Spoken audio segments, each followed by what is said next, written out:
Hello friends, welcome to my YouTube channel Way of Life. Today I am going to discuss on COVID-19 how to cope with Corona.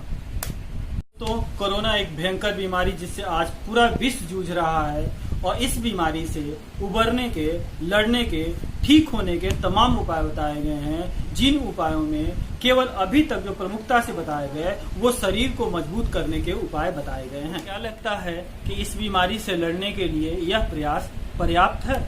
जिसमें हमने तन को मजबूत किया, धन खर्च किया, लेकिन मन की शक्ति को हमने मजबूत करने का कोई भी प्रयास नहीं किया। अतः हम अब जो है मन की शक्ति को मजबूत करने के लिए प्रयास करेंगे। क्यों?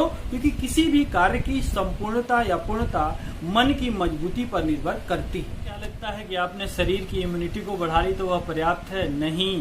मन और तन दोनों साथ साथ चलने वाले हैं। एक दूसरे का अस्तित्व बिना एक दूसरे के नहीं है। इसलिए हमको तन के इम्यूनिटी के संग संग मन की इम्यूनिटी को भी बढ़ाना जरूरी है। लेकिन हमने मन की इम्यूनिटी को बढ़ाने के लिए अभी तक कोई प्रयास नहीं किया। हमारा मन तन का संचालक है।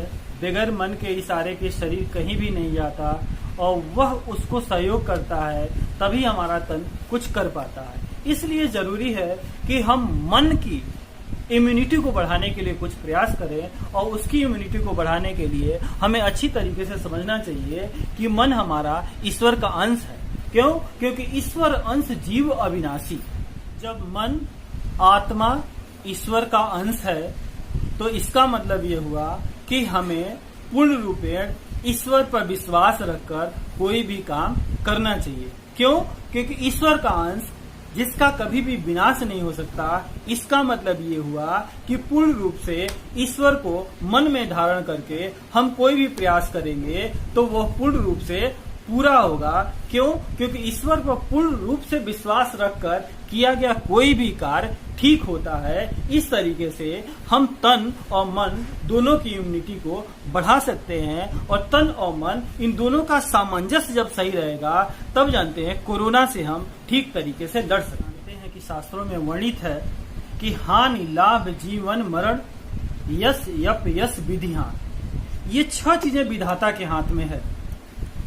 हानि, लाभ, जीवन, मरण, यश और अपयश।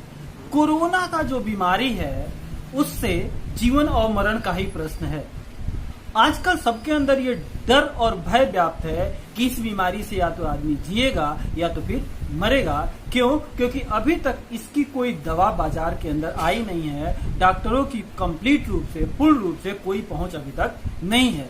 इसका मतलब ये कि जब जानते हैं जीवन ईश्वर के हाथ में है, मरण ईश्वर के हाथ में है, तो हमें ईश्वर को अपने अंदर धारण करके उस पर पूर्ण विश्वास करके अपने तन मन की इम्यूनिटी को बढ़ानी चाहिए ताकि उसका आशीर्वाद भी हमें प्राप्त हो, ताकि हम कोरोना से लड़कर उसको हरा सकें। जब हम पूर्ण समर्पण और विश्वास के साथ लगकर किसी भी कार्य को करते हैं तो हमें ईश्वर का आशीर्वाद प्राप्त होता है और हम मानसिक और शारीरिक दोनों स्तरों पर मजबूत होते हैं। जैसा कि कहावत हम हमेशा कहते हैं कि मन के हारे हार है और मन के जीते जीत। इसलिए मन का मजबूत होना ज्यादा जरूरी है शरीर के मजबूत होने से, क्योंकि मन जो है हमारे शरीर का संचालक है, वाहक है।